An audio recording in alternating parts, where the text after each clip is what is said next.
네, 오늘 함께 살펴볼 말씀은 창세기 20장 말씀입니다. 하나님의 바보 같은 사랑이라고 하는 제목으로 같이 우리 말씀을 나누려고 합니다. 창세기 20장 1절에서 7절 말씀인데요, 저와 여러분이 한 절씩 교독하도록 하겠습니다. 제가 먼저 1절 읽습니다. 아브라함이 거기서 네게부 땅으로 옮겨가 가데스와 술 사이 그랄에 거류하며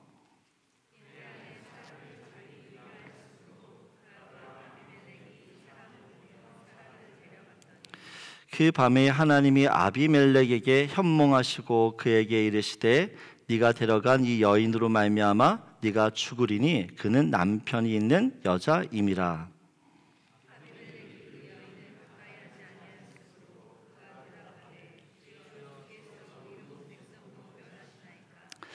그가 나에게 이는 내 누이라고 하지 아니하였나이까요. 그 여인도 그는 내 오라비라 하였사오니 나는 온전한 마음과 깨끗한 손으로 이렇게 하였나이다.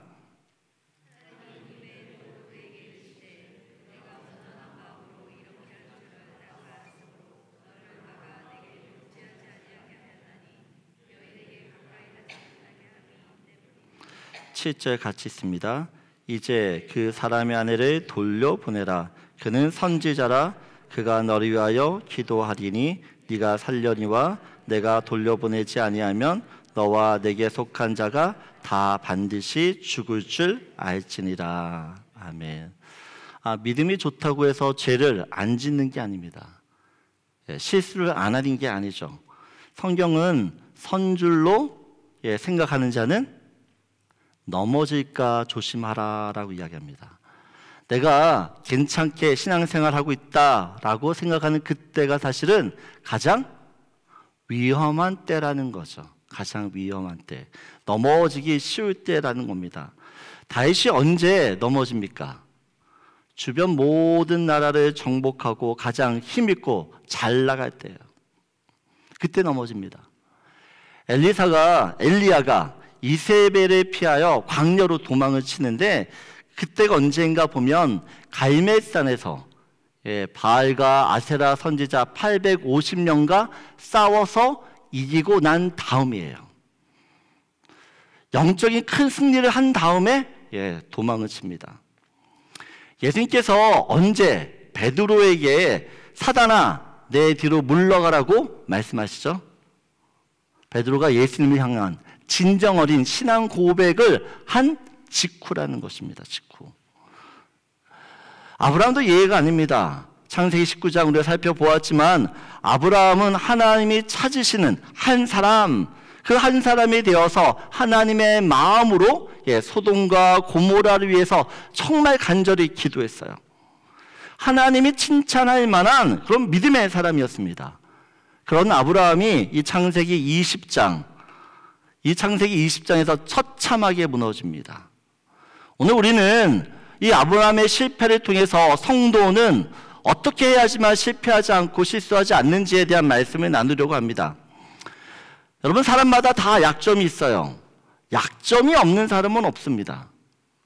성공한 사람들, 세상에서 성공한 사람들도 약점이 없는 사람이 아니라 자신의 약점을 알고 그 약점을 보완해 나가는 사람이 성공을 해요. 마찬가지로 믿음이 좋은 사람 어떤 사람인가 하면 약점이 없는 사람이 아니라는 거죠. 자신의 약점과 연약함과 부족함이 무엇인지를 알고 이것 때문에 내가 넘어질 수 있겠구나. 늘 어떻게 해요? 그 부분들에 대해서 신경 쓰면서 하나님께 기도하면서 넘어지지 않도록 조심하는 사람이에요. 오늘 1절을 보게 되어지면 아브라함이 갑자기 그랄 지역이라고 하는 곳으로 이주를 하게 됩니다. 갑자기 잘 살고 있던 곳에서 떠나서 지금 그랄 땅으로 이동을 하게 되어지는데 이유가 있다라는 것이에요. 이유. 그 이유는 소돔과 고모라의 멸망 때문에 그렇습니다. 우리 창세기 19장 24절 25절 말씀을 보게 되어지며 같이 읽겠습니다. 여호와께서 하늘 곧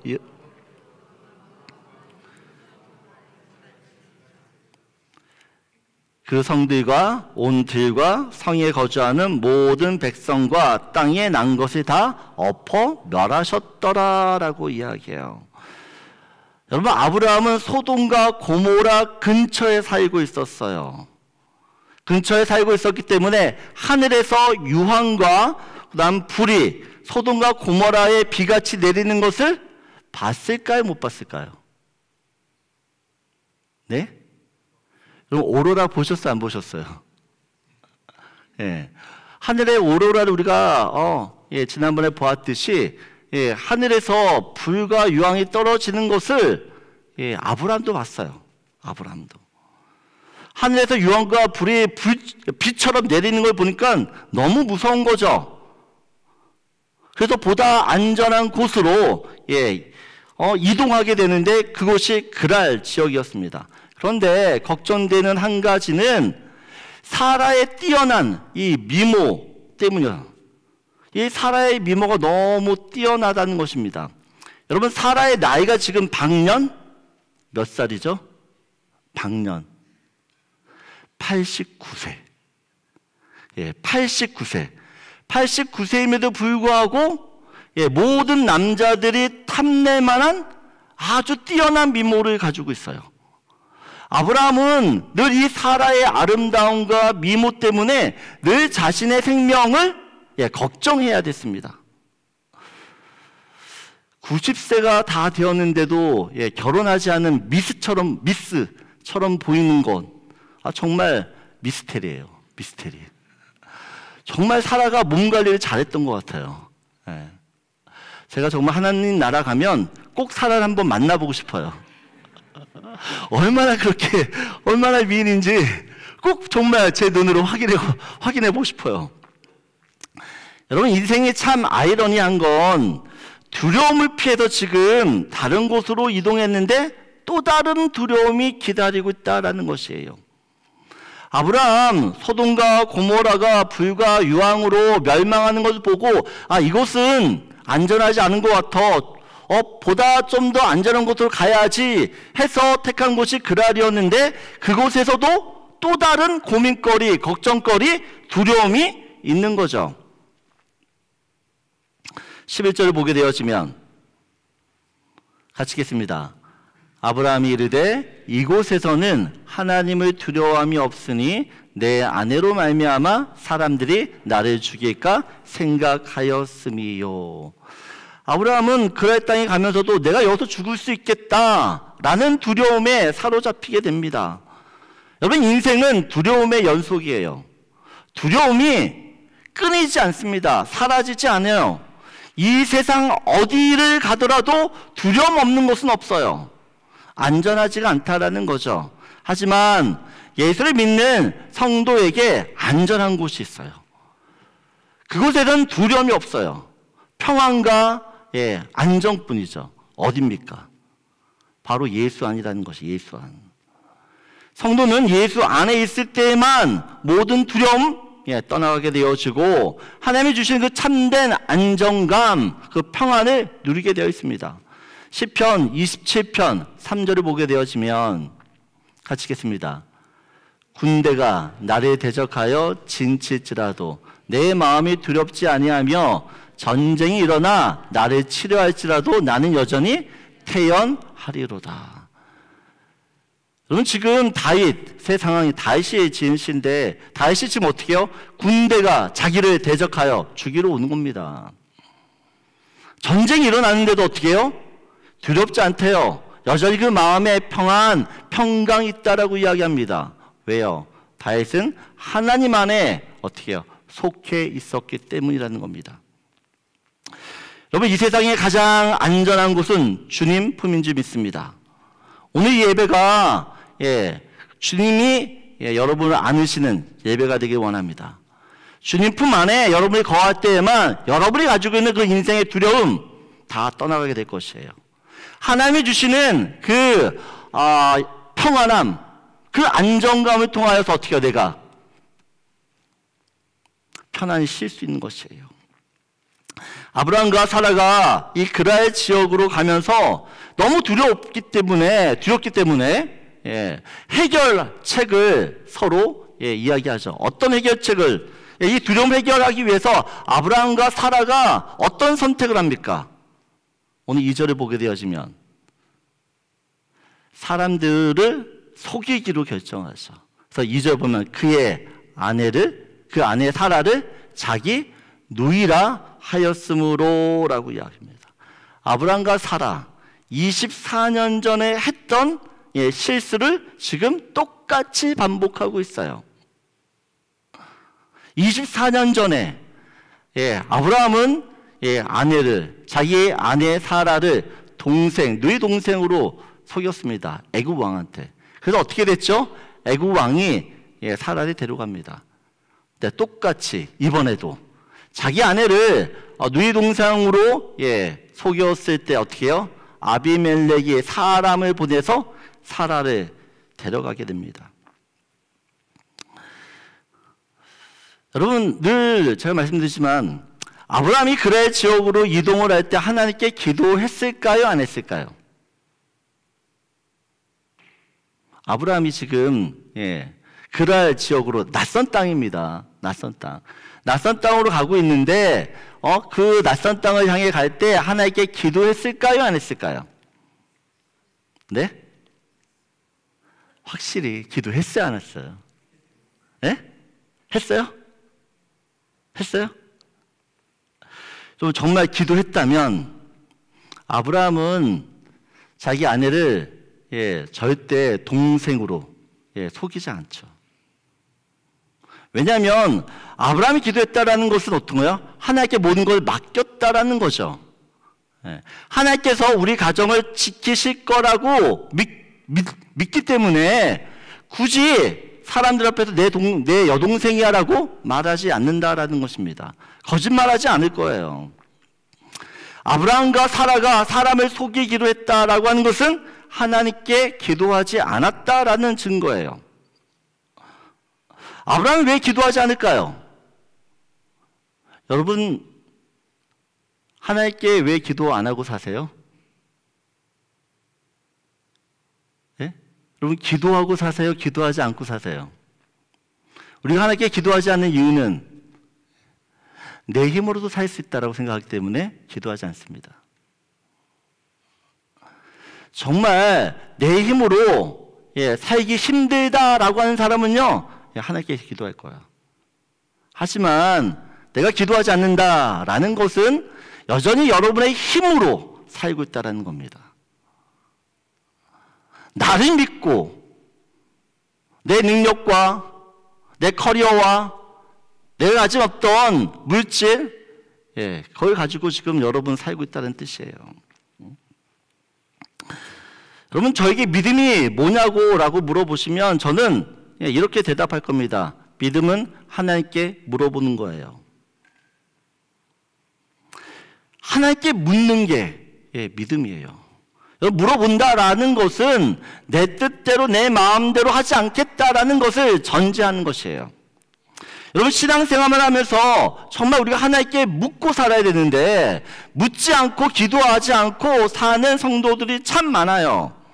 하나님께 묻지 않고 질문하지 않게 되어지면 여러분, 내 생각 또한 내 플랜, 내 경험, 내 노하우를 의지할 수밖에 없습니다. 여러분, 기도한다라고 하는 것은 하나님께 물어보는 것이고 물어본다는 것 자체가 하나님을 의지하기 때문이에요. 하나님께 내가 뭔가를 맡기기 위해서 물어보는 거죠. 내가 물어볼 때는 내가 가진 뜻이 있고 내가 어떤 계획이 있더라도 내가 물어본다는 자체는 하나님께서 노하면 내려놓겠다라고 하는 어떤 그런 마음 때문에 그래요. 여러분, 사람들이 왜 실패하는가, 넘어지는가를 보면 하나님께 묻지 않아서입니다. 묻지 않아서. 근데 물었는데 기다리지 못해서. 묻고 나서 하나님이 이게 대답을 들어야 되는데 그 대답을 듣지 않고 움직이다 보면 문제가 생기는 것이에요. 아브라함은 똑같은 실수를 반복을 합니다. 그런데 지금의 실수는 24년 전과는 전혀 다른 상황이에요. 여러분, 아브라함이 애굽으로 내려갈 때에는 믿음이 없을 때입니다. 믿음이 전혀 없을 때예요. 하나님이 누구신지 잘 모를 때예요. 그래서 하나님도 그때 아브라함의 실수를 이해하세요. 그래, 지금 얘가 믿음이 없지. 믿음이 없으니까 이렇게 하지. 아주 쿨하게 넘어가세요. 하지만 지금 아브라함에게 믿음이 있나요, 없나요? 예? 아브라함에게 믿음이 있어요, 없어요? 예? 없어요? 있어요. 하나님을 알아요, 몰라요? 하나님 알아요. 믿음도 있고 하나님이 누구신지 아는데 믿음이 없을 때와 믿음이 없을 때처럼 똑같이 행동을 해요. 더군다나 내년 이맘때 1년 뒤면 이제 어떻게 해요? 사라의 몸에서 아들 이삭이 나올 예정이에요. 다시 이야기하면 지금 사라의 몸이 아들을 낳을 수 있는 몸이 되었다라는 것입니다. 그렇다면 아브라함은 무슨 일이 있어도 사라를 어떻게 해요? 지켜야 되는 거죠. 보호해야 되는 겁니다. 하나님의 말씀이 이제 성취될 겁니다.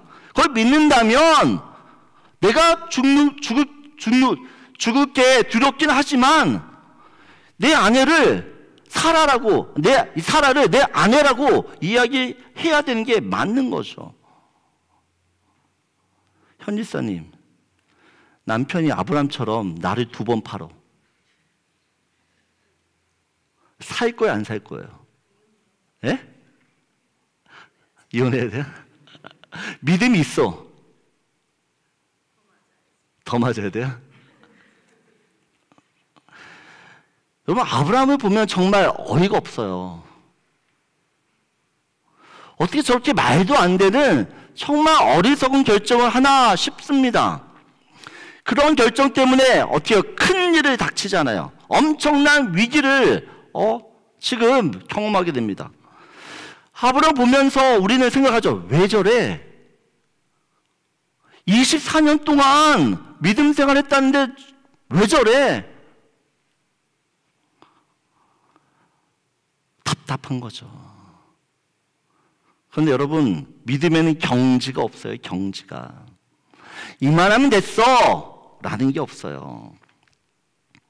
매 순간 하나님께 붙어있지 않으면, 하나님께 묻지 않고 행하면 우리는 이런 실수, 실패를 계속 반복하게 될 것입니다. 여러분, 이 아브라함의 모습은 사실 우리의 모습이기도 하죠. 우리의 모습. 여러분, 목사인 제가 믿음이 있어 보이죠? 이렇게 대답을 안 하면 제가 어떻게 되는 거예요? 제가 믿음이 있어 보여요? 네. 근데 아니에요. 저 믿음 없어요. 네.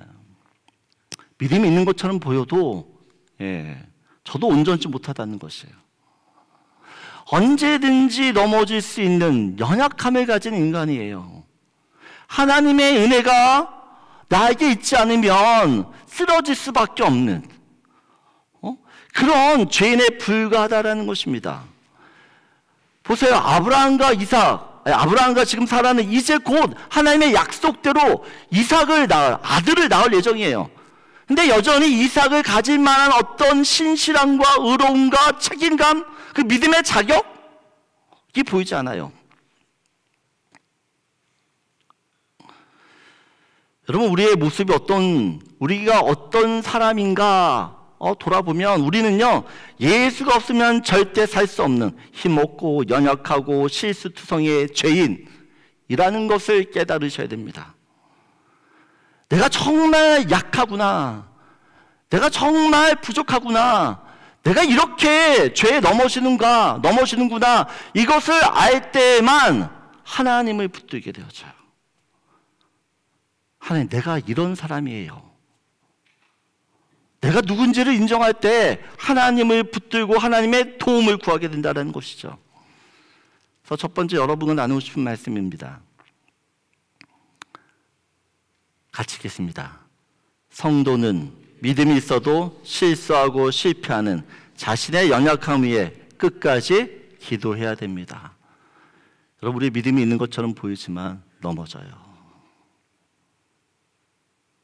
그렇기 때문에 우리가 넘어질 수 있다라고 하는 그 연약함을 가지고 있는 죄인이라는 것을 알고 우리 자신을 위해 기도하셔야 되는 것이에요. 두 번째 살펴보고 싶은 말씀은 이겁니다. 하나님께서 아브라함이 저지른 그 실수를 백업하죠. 3절을 보게 되어지면 같이 읽겠습니다. 그 밤에 하나님이 아비멜렉에게 현몽하시고 그에게 이르시되 네가 데려간 이 여인으로 말미암아 네가 죽으리니 그는 남편이 있는 여자임이라.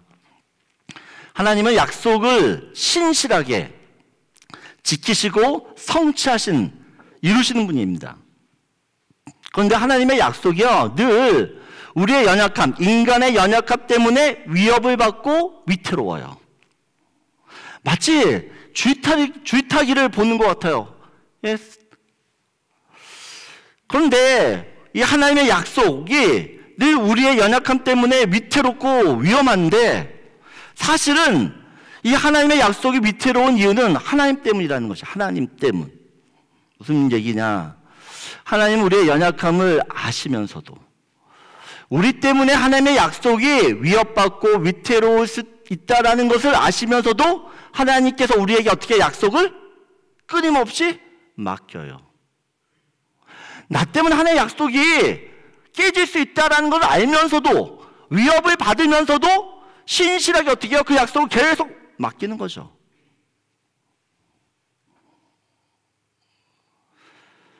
여러분, 하나님이 이렇게 하시는 이유가 있습니다. 이 하나의 약속을 우리가 가지고 있기 때문에, 이 약속 때문에 하나님이 우리를 변화시키고 우리를 온전케 하신다라는 것입니다. 그 하나님의 약속 때문에 우리의 불완전한, 우리가 하나님을 믿지 못하는 그 모습들을 다시 한번 새롭게 하신다라는 것이에요. 그래서 하나님께서는 이 약속이라는 카드를 절대 버리지 않으세요. 정말 믿을 수 없는데 끝까지 얘네들한테 이 카드를, 약속을 맡기는 거죠. 감사한 건 이 우리의 연약함과 부족함과 죄 때문에 생기는 이 위태로움 속에서도 하나님의 약속은 이루어주겠다는 거죠. 왜요? 하나님은 절대 실패하지 않으시기 때문에. 우리 때문에 위태로운 그 약속들을 하나님께서 어떻게 끝까지 자신의 능력으로 보호하시고 지키시고 이루어 마시는 거죠. 여러분, 하나님, 우리가 약해도 주님은 완전하십니다.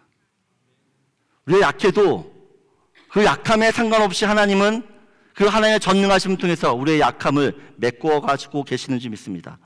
오늘 4절 5절을 보게 되어지면 아비멜렉 왕이 자신의 무죄함과 억울함을 하나님께 하소연을 해요. 우리 4절 같이 읽을까요? 아비멜렉이 그 여인을 가까이 하지 아니하였으므로 그가 대답하되 주여 주께서 의로운 백성도 멸하시나이까? 5절 그가 나에게 이는 내 누이라고 하지 아니하였나이까? 그 여인도 그는 내 오랍이라 하였사오니 나는 온전한 마음과 깨끗한 손으로 이렇게 하였나이다 라고 이야기해요. 지금 아비멜렉 왕은 자기는 아무 잘못이 없다라고 하나님께 하소연하고 있어요. 이런 하소연에 하나님도 어느 정도 인정을 하시죠. 6절을 보게 되어지면 하나님이 꿈에 또 그에게 이르시되 네가 온전한 마음으로 이렇게 한 줄을 나도 알았다. 나도 알았다라고 이야기를 해요. 나도 알았다. 근데 보세요. 하나님이 지금 아비멜렉의 말을 인정하면서도 누구 편에 드시죠? 아비멜렉 말을 들으면 그래 너 네 말 맞아 라고 하면서도 지금 하나님께서 누구 편에 들어요? 아비멜렉 편에 들어요? 아브라함의 편에 드세요? 아브라함의 편에 드세요. 왜 아브라함의 편에 드시는 거죠? 하나님 너무 편파적이지 않으세요?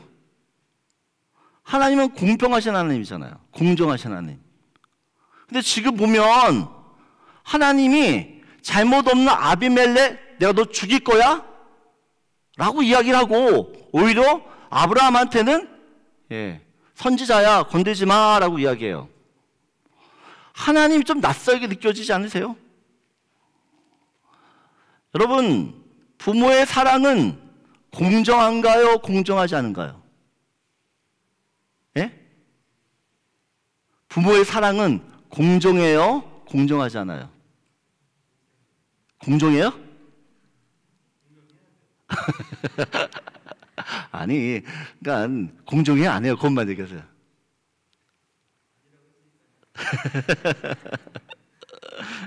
그럼 부모의 사랑은 공정하지 않아요.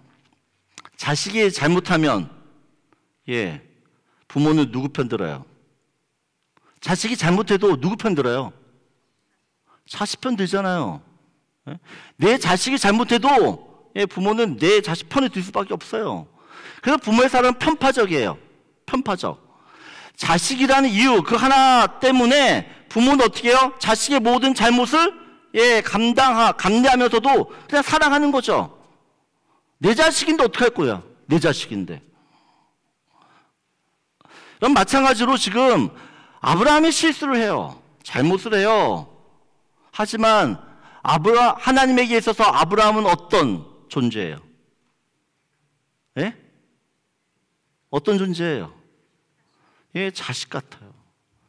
눈에 넣어도 아프지 않을 만큼 끔찍하게 하나님이 사랑하시는 그런 존재예요. 그리고 지금 그 아브라함을 통해서 이 인류를 구원할 그 메시아를 만들어가야 될 그런 조상이에요. 그래서 하나님은 아브라함을 혼내지 않고요, 아비멜렉을 혼내요. 이것이 어떻게 보면 하나님을 믿는 자녀의 특권이에요. 우리가 하나님을 믿기 때문에, 내가 하나님의 자녀라는 이유 때문에 내가 잘못해도 하나님 어떻게 해요? 우리 편에 드세요. 우리 편을.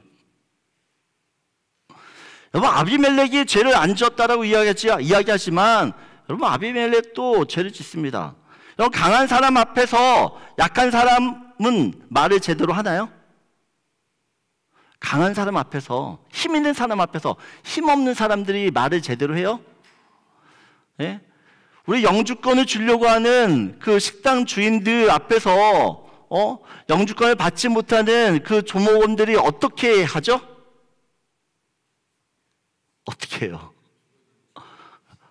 예. 아무 말도 못해요. 아무 말도 못하잖아요. 싫어도 싫다고, 아닌 건 아니라고 말하기가 참 어려워요. 아브라함이 아비멜렉 왕한테 내 누이라고 속이긴 하죠. 그렇다고 내 누이를 데려가라고 이야기한 건 아니잖아요. 아니라는 거죠. 전 세계적으로 이 미투가 한창 이슈일 때가 있어요. 정치, 문화, 무슨 대학가, 여러 사회, 이름만 들어도 거장인 사람들이 정말 성추행, 정말 입에 담지 못할 그런 일들을 했던 것을 봐요. 그들이 가진 힘, 그들이 가진 영향력 때문에 사실 사람들이 아무 말도 못하는 거죠. 아무 말도. 갑에 있던 그 사람들, 힘 있는 사람들은 자기가 하는 행동들이 이거 그냥 어떻게 보면 관행이야 라고 생각해요. 근데 그렇다고 해서 그게 죄가 아닌가요? 죄라는 거예요, 죄. 세상의 가치관은 상대적이죠. 하지만 하나님의 가치관은 절대적입니다. 절대적. 아비멜렉은 자신을 의롭다라고 이야기하지만 이 세상에 의로운 사람은 아무도 없죠. 아무도 없다라는 것입니다. 아비멜렉, 나는 이 여자가 결혼한 여자인지 몰랐습니다. 항변할 수 있어요.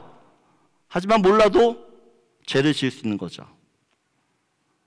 많은 사람들이 죄 짓고 나서 저 몰랐어요, 실수했어요. 그럼 그게 해결되나요?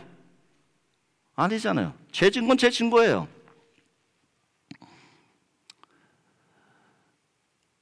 아비멜렉은 자기가 의도하진 않았지만 어떻게 보면 하나님의 구원 역사를 방해하는 적대자, 대적이 되고 있는 거죠. 대적의 역할을 지금 하고 있어요. 그렇기 때문에 하나님이 어떻게 해요? 이 아비멜렉을 죽일 수밖에 없는 거죠. 없는 거예요. 여러분, 인간의 본질이 연약함이라고 한다면 하나님의 본질은 그 인간의 연약함을 포용하는, 또 그 인간의 연약함을 품는 것이라고 말할 수 있어요. 인간의 역사는 죄의 역사입니다. 하지만 하나님의 역사는 그 죄를 덮는 은혜의 역사예요. 은혜의 역사. 여러분, 우리가 하나님의 자녀이기 때문에 사실은 얼마나 감사한지 몰라요. 내가 잘못해도 내 편을 들어주실 뿐만 아니라 단지 하나님께서 야, 내가 네 편이야, 내가 너를 지지해, 이걸로 끝나는 게 아니에요. 내가 실수해서 벌어졌던 그 문제들을 하나님 어떻게 해요? 선으로 바꾸세요. 실제 보면 하나님께서 아브라함을 뭐라고 지금 아비멜렉에게 소개하나요? 예? 뭐라고 소개합니까? 이제 그 사람의 아내를 돌려보내라. 그는 선지자라고 이야기해요. 선지자. 이런 선지자는 하나님의 대변인이죠. 사람과 하나님 사이를 중재하는 사람입니다. 아비멜렉 생각할 때 아브라함은 선지자인가요? 사기꾼인가요? 예? 선지자의 사기꾼이에요. 사기꾼에 더 가깝죠. 그런데 하나님은 아브라함을 선지자로 말씀하세요. 그리고 정말 선지자 되게 하십니다. 어떻게 하시냐면 17절을 보게 되어지면 같이 읽겠습니다. 아브라함이 하나님께 기도하며 하나님이 아비멜렉과 그의 아내와 요종을 치료하사 출산하게 하셨으니라고 이야기합니다. 어떻게 보면 아비멜렉 왕이 이 사라를 데려가는 그 일 때문에 하나님께서 이 나라에 전체적으로 재앙을 내리십니다. 재앙. 그 재앙이 어떻게 보면 태를 막는 거였어요. 그런데 하나님께서 아브라함을 통해 기도하시게 함으로 말미암아 모든 태가 열리고 모든 사람들이 출산하게 되어집니다. 하나님께서는 아브라함을 선지자로 소개하면서 아브라함으로 하여금 자기가 누구인지를 다시 한번 깨닫게 합니다. 여러분, 하나님께서 아브라함을 부르실 때 어떻게 부르셨어요? 창세기 12장을 보게 되시면 뭘로 부르셨다라고 이야기해요? 아브라함을? 복의 근원, 너를 통해서 만민이 복을 얻을 거다라고 이야기하는데, 지금 아브라함이 어떻게 해요? 아비멜렉 왕한테 어떤 이야기 듣죠? 네가 어떻게 우리한테 재앙, 저주를 만드냐고 이야기하죠. 하나님께서는 지금 아브라함이 사기치고 거짓말하는 그런 모습들을 보게 하시면서 네가 그런 인간이, 그런 사람이 아니라는 것들을 보여주시는 거죠. 하나님의 선지자로 세우고 또한 그 아비멜렉 왕과 그의 사람들을, 백성들 위해 기도할 때 축복의 문이 열렸던 것처럼 너는 거짓말하는 사람이 아니야. 너는 다른 사람을 축복하는 사람이야 라는 것들을 다시 한번 깨닫게 하는 것입니다. 깨닫게. 여러분, 아브라함은 실수하고 실패해요. 그래서 문제를 아주 복잡하게 만드는 사람이에요. 하지만 하나님께서 그런 아브라함을 다른 사람을 축복하는 통로 만드세요. 저는 하나님을 보면서 이런 생각이 들어요. 정말 하나님은 우리만 아는 바보구나. 우리만 아는 바보시구나. 우리 정말 사랑하시니까 잘못했음에도 불구하고 그 잘못을 한 우리들을 선한 일을 하는 선지자로 사람들에게 소개하고 결국 그렇게 만드시잖아요. 그럼 하나님이 저와 여러분에게 있기 때문에 우리가 실수해도 실패해도 늘 은혜가 우리 가운데 넘치게 되는 줄 믿습니다. 저는 여러분들이 믿는 그 하나님이 여러분을 얼마나 사랑하시는지, 여러분 실수하고 실패해도 나무라는 것이 아니라 여러분들을 끝까지 어떻게 해요? 내 사람, 너는 축복의 사람으로 만드시는 그 하나님의 은혜들을 더 깊이 깨닫기를 원합니다. 그래서 두 번째 나누고 싶은 말씀이에요. 우리 같이 한번 읽겠습니다. 하나님의 바보 같은 사랑은 성도를 온전케 하여 사명을 감당하게 합니다. 여러분, 우리가 변화되는 건요, 하나님의 이 바보 같은 사랑 때문에 그래요. 이 사랑을 계속 우리가 받게 되어지면 우리가 주님을 위해 살고 싶어지는 그 마음을 갖게 된다는 것입니다. 우리 마지막으로 9절 10절 좀 보겠습니다. 9절 10절 같이 읽겠습니다. 아비멜렉 그에게 이르되 네가 어찌하여 우리에게 이렇게 하느냐? 내가 무슨 죄를 내게 범하였기에 네가 나와 내 나라가 큰 죄에 빠질 뻔하게 하였느냐? 내가 합당하지 아니한 일을 내게 행하였도다 하고 아비멜렉이 또 아브라함에게 이르되 내가 무슨 뜻으로 이렇게 하였느냐? 아비멜렉 왕이 지금 아브라함을 불러요. 왜 부르는 겁니까? 네? 아브라함의 잘못, 아브라함의 그 죄를 지금 지적하고 드러내고 있어요. 여러분, 나이가 들면 들수록 사람들은 뭘 중요하게 여기나요? 가장 중요하게 뭘 여길까요? 나이가 들면 들수록 명예. 사람이 나이가 계속 들잖아요. 그러면요, 명예를 그렇게 중요시 여깁니다. 명예.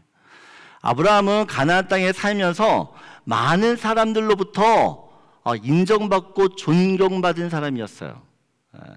우리가 잘 알다시피 그 고대 전쟁이, 그 가나안 땅에 전쟁이 있을 때 아브라함이 어떻게 합니까? 모든 사람들을 구해주잖아요. 그리고 모든 전리품들을 다 나눠줘요. 다 나눠줬어요.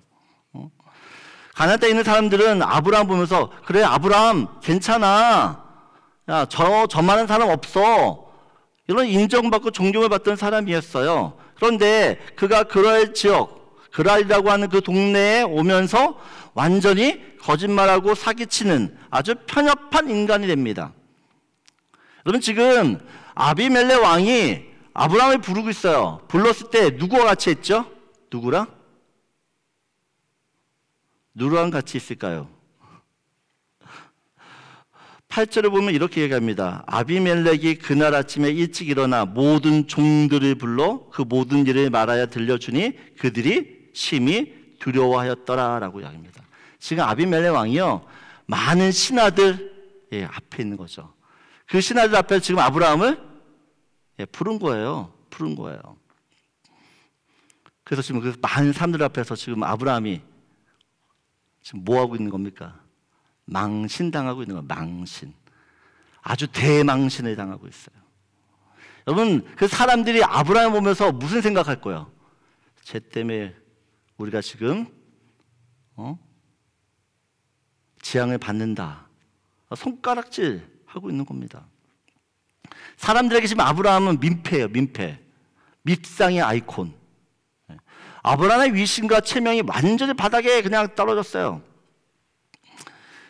저는 이 본문을 보면서 야, 차라리 이렇게 사람 앞에서 망신당하느니 하나님 앞에서 혼나는 게 낫겠다. 그런 생각 안 하시는군요, 여러분들은. 저는 이 장면 보면서 너무 쪽팔려요. 믿지 않는 사람들 앞에서 손가락질 당하고 있는 이거보다 차라리 하나님한테 얻어맞는 게 낫지. 근데 여러분 아세요? 아브라함의 망신은 누구의 망신이에요? 하나님 망신이에요. 하나님은 지금 자기 이름이 어떻게 보면 땅에 떨어지는 거죠. 먹칠하는 거죠. 그럼에도 불구하고 이렇게 하시는 이유, 이 방법이 아니면 이 아브라함의 이 고질적인 이 죄악된 습관을 끊어버릴 수가 없는 거예요. 아브라함의 죄악을 끊기 위해서 하나님 어떻게 해요? 자기도 망신을 당하는 거죠. 당해요. 오늘 13절을 보게 되어지면 13절 같이 읽겠습니다. 하나님이 나를 내 아버지의 집을 떠나 두루 다니게 하실 때에 내가 아내에게 말하기를 이후로 우리의 가는 곳마다 그대는 나를 그대의 오라버니라 하라. 이것이 그대가 내게 베풀 은혜라 하였노라. 아브라함이 아비멜렉이 묻잖아요. 너 왜 우리한테 거짓말했어? 라고 했을 때 두 가지 이유를 했는데, 하나는 야 내가 죽을 것 같았어. 예? 너희들이 내 아내 때문에 나를 죽일 것 같아서 그 두려워서 거짓말해서. 또 한 가지는 무슨 얘기를 하냐? 야 24년 전에 아버지 집을 떠날 때는 갈대우를 떠날 때 얘기를 하는 거예요. 24년 전이야. 야 24년 전에 우리가 집을 떠날 때 아내랑 약속했어. 우리가 어디를 가든 간에 당신은 내 누이 동생으로 하자라고 이야기했다는 것입니다. 24년에 했던 그 부부끼리의 약속 때문에 내가 이렇게 했다는 것이에요. 어쩔 수 없이. 여러분 지금 24년 전이면 아브라함이 하나님을 정말 믿지 않을 때입니다. 24년이 지났잖아요.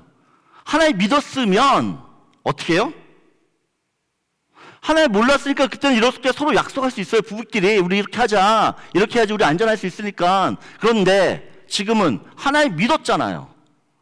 하나님 믿고 하나님이 나를 지켜주실 거라고 정말 믿는다면 이런 이야기를 할 수가 있냐는 것이네요. 여전히 아브라함 안에는 자기도 모르게 나오는 그 옛 습관들이 있어요. 옛 습관들. 여러분 내 안에는 이 옛 습관은 어떻게 보면 하나님을 믿지 못하게 하는 죄악된 습관이에요. 여러분 이것을 우리 안에 끊어내야 됩니다. 끊어내야 돼. 이 옛 습관을 끊어내려면 사실 결심과 용기가 필요해요. 용기가. 다윗이 밧세바와 범죄를 하죠. 죄를 짓습니다. 그리고 나서 회개해서 지은 시가 시편 51편이에요. 시편 51편은 정말 다윗이 자기가 죄를 지었다라는 어떤 고백들을 아주 낱낱이 씁니다. 근데 다윗이요, 이 시편 51편을 사람들이 오고 가는 성전 입구 앞에다 갖다 붙여놔요. 시편 51편 시편을 사람들이 왔다 갔다 하면서 이 시편을 읽죠. 이 이야기가 누구 이야기예요? 누구 이야기예요? 다윗의 이야기인 걸 다 아는 거죠. 여러분 다윗은 굳이 그냥 하나님 앞에 회개하고 하나님 잘못했어요. 다시는 안 그럴게요 하면 돼요. 근데 왜 굳이 사람들이 다 볼 수 있도록 자신의 죄악을 낱낱이 고백한 그 시편 51편을 성전 문 앞에 딱 갖다 붙여놓냐는 것이에요. 왜?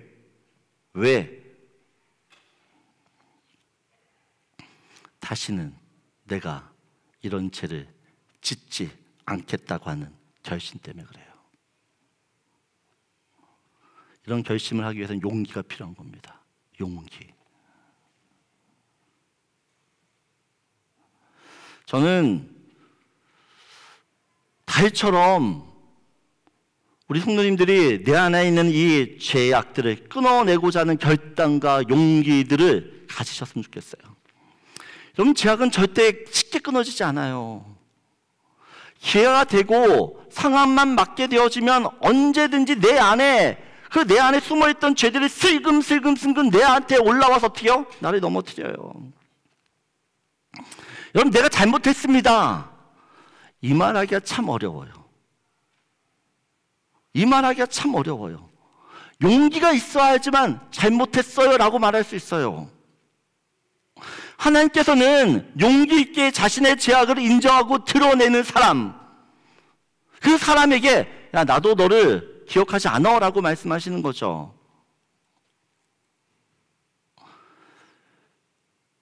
여러분 저도 저희 아내랑 가끔 다툴 때가 있어요. 일주일 동안 말 안 해요. 그냥 미안해 한마디를 하면 끝나는 일인데 그 용기가 안 생기는 거죠.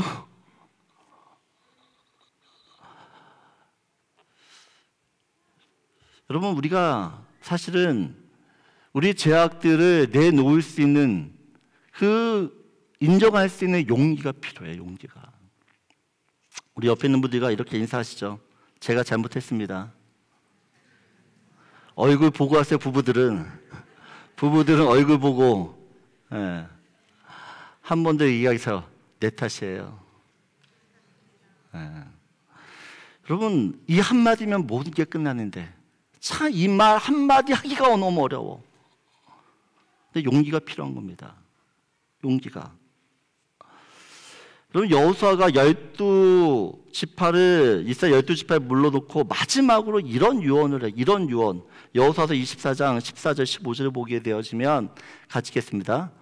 그러므로 이제는 여호와를 경외하며 온전함과 진실함으로 그를 섬기라. 너희의 조상들이 강 저쪽과 애굽에서 섬기던 신들을 치워버리고 여호와만 섬기라. 만일 여호와를 섬기는 것이 너에게 좋지 않게 보이거늘 너희 조상들이 강 저쪽에서 섬기던 신들이든지 또는 너희가 거주하는 땅에 있는 신들이든지 너희가 섬길 자를 오늘 택하라. 오직 나와 내 집은 여호와를 섬기겠노라 하니. 여러분, 여호수아가 마지막으로 이스라엘 백성들을 모아놓고 유언을 합니다. 야, 결정해. 하나님을 섬길 건지 아니면 이방 신들을 섬길 건지. 너희가 원하면 섬겨 이방 신. 하지만 나는 하나님만 섬길 거야. 그럼 우리가 범죄하지 않고 오직 하나님만 섬기려면 이런 결단과 용기가 필요한 줄 믿습니다. 저는 여러분이 하나님 앞에 용기 있는 사람이 됐으면 좋겠습니다. 그래서 우리의 죄악들을 주님 앞에 아뢰고, 그래서 그 죄악들을 끊고자 노력할 수 있는 그런 저와 여러분들이 원해요. 그래서 마지막 나누고 싶은 말씀입니다. 같이 읽겠습니다. 성도는 뿌리 깊은 죄된 옛 생각을 끊어버릴 결심과 용기를 가져 믿음을 지켜야 됩니다. 여러분, 사람은 나이가 들고 성숙해져도 실수하고 잘못을 범해요. 그런데 하나님께서는 그런 우리들을 향해서 끝까지 신실한 그 사랑을 보여주세요. 잘못한 우리를 세워서 너 그런 사람 아니야. 하나님이 다시 한번 우리에게 기회를 주시는 거죠. 저는 오늘 하나님께서 아브라함을 아비멜렉의 선지자야 라고 이야기했듯이 오늘도 하나님께서 여러분들에게 말씀하실 거야. 너는 나의 선지자야. 그 선지자의 역할들을 감당하는 저와 여러분들이 소원합니다. 다 일어나셔서 마지막 찬양합니다.